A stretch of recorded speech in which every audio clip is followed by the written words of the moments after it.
Comparing nervous systems. Hydra, in the phylum Cnidaria, nerve cells are evenly distributed throughout the animal in a nerve net. This is an example of a diffuse nervous system, the first type to evolve. Stimulation of any part of the animal spreads through the nerve net and through the organism. The stronger the stimulus, the greater the speed. Signals move very slowly compared to vertebrate nervous signals. This Hydra's nervous system has been labeled with GFP, a green fluorescent protein. Flatworms in the phylum Planaria have a definite head with a small brain. They show some cephalization. That's the concentration of neurons in the head. They have two parallel notochords on each side of their bodies. The notochords connect nerve impulses between the simple brain and the rest of the body. So notochords here, simple brain somewhere up in here in the head. Nematodes, roundworms, have some cephalization as well. Their very simple brain is a nerve ring, and that's over here, that is surrounded by ganglia, which are clusters of nerve cell bodies. They also have dorsal and ventral nerve cords that run the length of the body. Arthropods, insects, have a nerve cord that is ventral, right here. That means it's closer to the underside and under the digestive system.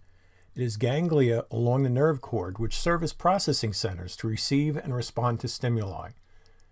Arthropods have a brain, but many behaviors do not involve the brain. Simple responses involve only reflex arcs through local ganglia.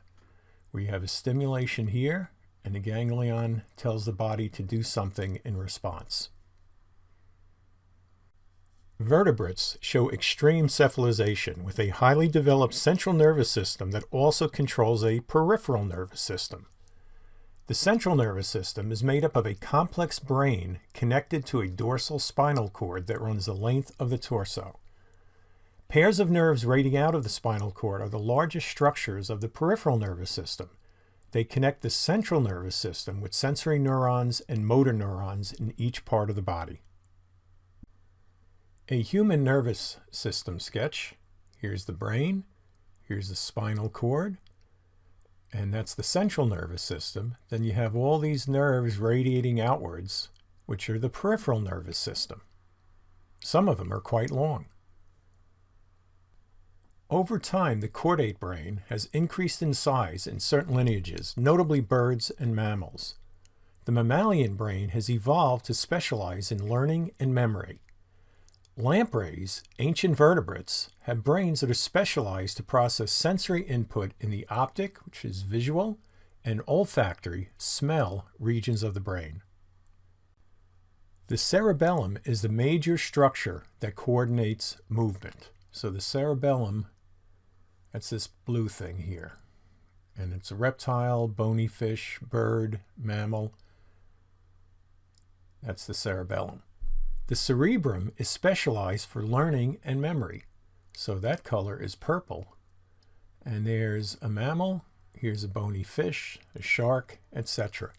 Sensory input, both optic and olfactory, is carried out in the thalamus in mammals, not visible in this diagram due to mammals' outer cerebral cortex. Over time, the cerebrum and associated structures have shown increased complexity, allowing complex behaviors. Complex behaviors are correlated with the size and number of folds in the cerebrum. As brain size and the number of folds increase, the species' behavior increases in complexity. Primates and porpoises have larger, increasingly folded cerebral cortices in comparison to other vertebrates. As chordates evolved, the neurons of the cerebral cortex have increased in surface area, the amount of branching, and connections to other neurons.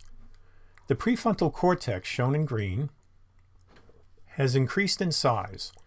The prefrontal cortex is thought to be the center of executive functions, which includes analytical thinking, flexible thinking, and self-control.